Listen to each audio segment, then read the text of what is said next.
Bonjour à tous, c'est Enrico, notre petit rendez-vous du vendredi pour le week-end. Ah, on a du pain sur la planche, hein. Extraordinaire. D'abord, 2 Oscars à distribuer.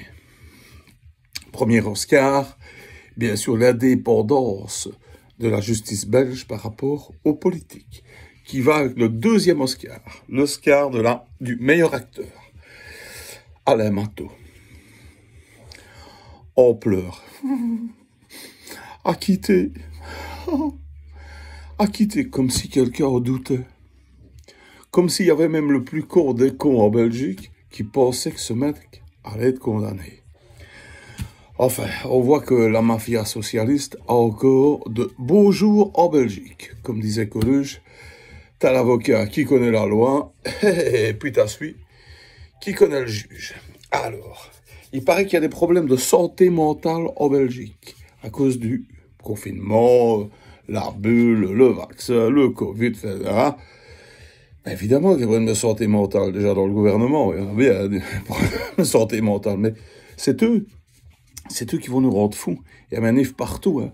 Regardez, à Liège, à la Beauvry, c'est la Java. Les flics intelligents n'ont pas réagi, ils ont très bien fait, parce que eux aussi, moi je discute parfois avec un policier ou d'autre, ils en ont plein le cul, surtout des pro-nazis là, qui disent « Mon voisin fait la fête, monsieur !» Bande de tocards, collabo.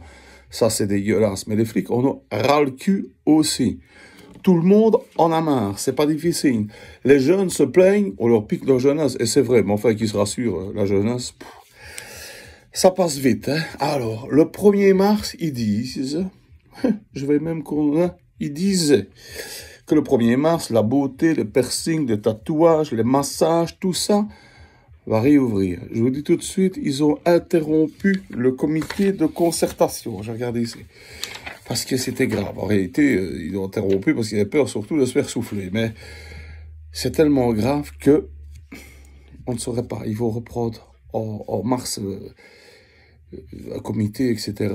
À mon avis, l'ouverture pour nos camarades tatoueurs, etc., le 1er mars, je crois qu'ils vont se le mettre dans... Enfin, vous voyez ce que je veux dire. De toute façon, l'oreca, les cultes, le sport et tout ça, c'est foutu. Ça ne reprendra pas. Du 11 janvier, pour vous dire comme la situation est grave, au 16 février, il y a eu 150 hospitalisations en plus. Je vous dis quand même qu'on est 11 millions. Alors 150, je vous laisse faire la proportion. C'est extraordinaire. Alors, pour les dénonciateurs et tout ça, les ordures collabos, si vous connaissez des gens qui respectent la bulle sociale,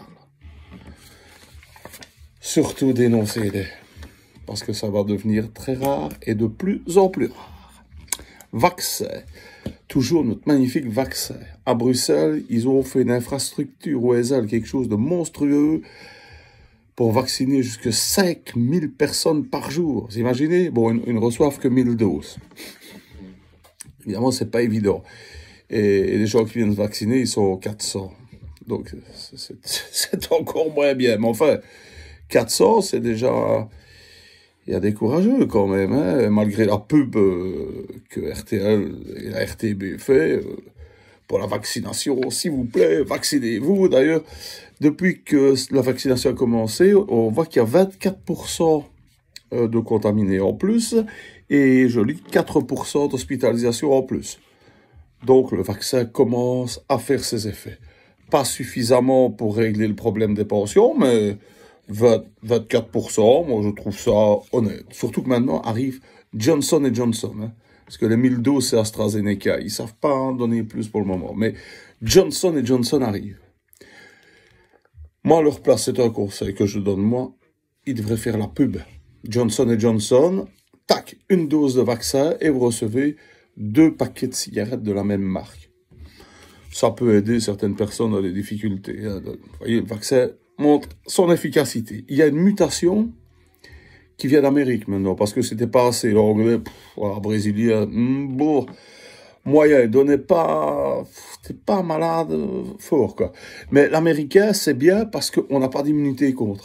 Purée, on n'a pas d'immunité contre l'américain. 3,2% à cause des contrats rapprochés. Alors, pour faire les 3,2%, je t'explique. Hein. Tu prends 4 mecs, tu en mets 3 sur le côté, tu as tes 3. Et le dernier, ben, pas de bol pour lui. Tu le coupes en 100, tu multiplies par 2, donc hop, il te reste 2 orteils. Et tu as tes 3,2, donc 3 mecs et 2 orteils.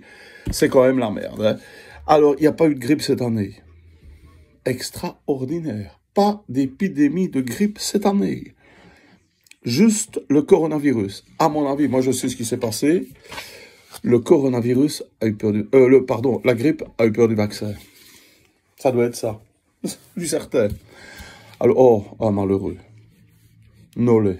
Monsieur Nollet. Il est au gouvernement et il n'a pas respecté la bulle sociale. Il dit le principal pour un homme politique, c'est de ne pas mentir.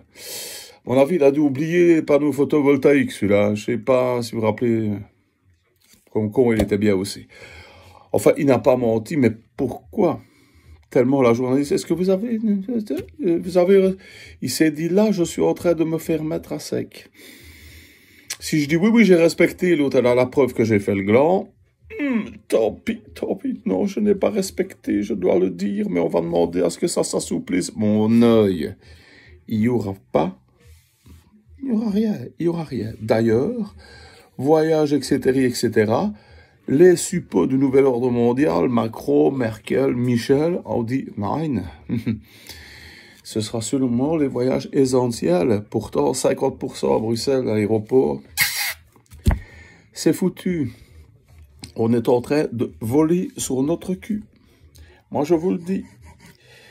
Donc, la concertation a été interrompue, je vous le dis. Donc, vos mesures, machin, ils ont interrompu la concertation. Au mois de mars, on reprend. Hein, mais le Premier ministre était dépité. Hein, à mon avis, il est surtout terrorisé. Donc, vous pouvez vous la mettre où je pense. Hein, voyez ce que je veux dire.